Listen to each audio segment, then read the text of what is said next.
Terima kasih Anda masih bersama kami. Pemirsa, sebuah informasi menyebar yang menyatakan ruang isolasi di sejumlah rumah sakit rujukan telah penuh.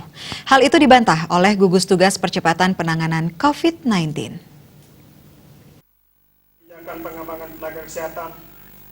Informasi ruang isolasi di rumah sakit rujukan telah penuh memiliki kaitan dengan tukang sun di Pasar Kidul Bangli yang positif terjangkit virus corona, namun batal diisolasi di RSUP Sanglah. Warga Taman Bali Bangli itu dikembalikan ke rumahnya untuk menjalani karantina mandiri sementara. Tak hanya di RSUP Sanglah, ruang isolasi di RSPTN Unut dan RS Bali Mandara juga disebut penuh, termasuk tempat isolasi mandiri di Bapelkesmas, Badan Diklat Provinsi Bali dan LPMP Renon. Di RSPTN Unut masih tersedia kamar isolasi dalam jumlah yang cukup. Dewa Made Indra, Ketua Harian Gugus Tugas Percepatan Penanganan COVID-19 menyebutkan dirinya menerima laporan dari Wakil Direktur RSPTN Unut bahwa masih tersedia 25 bed di rumah sakit itu. Jumlah itu akan bertambah karena RS Unut secara bertahap terus menyempurnakan ruangan untuk perawatan pasien COVID-19.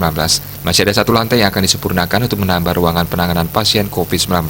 Dewa Indra yang juga Sekda Provinsi Bali ini mengambil langkah cepat dengan langsung menelpon Sekda Bangli serta memerintahkan Kadis Kesehatan Provinsi Bali untuk berkoordinasi dengan Kadis Kesehatan Kabupaten Bangli. Dari hasil koordinasi tersebut disepakati pasien bersangkutan akan dijemput dan difasilitasi oleh Gugus Tugas Provinsi Bali untuk mendapat penanganan semestinya di RSPTN Unut. Sementara Kasubag Humas RSUP Sanglah Dewa Ketut Kresna mengaku, ruang isolasi RSUP Sanglah tempat pasien penyakit menular dirawat telah penuh. Oleh karena itu pasien positif COVID-19 yang ada tidak bisa dirawat di sana. Ruang isolasi yang berjumlah 21 kamar sudah penuh. Menurutnya dengan adanya keterbatasan ruangan ini, ada pasien yang batal dirawat di RSUP Sanglah. Pasien tersebut asal Bangli dikatakan positif COVID-19.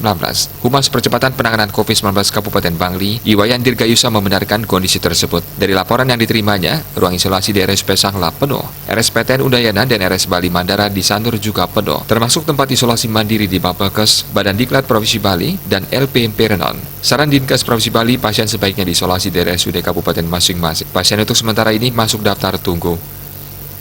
Rindra Devita dan Cita Maya, Bali Pos melaporkan.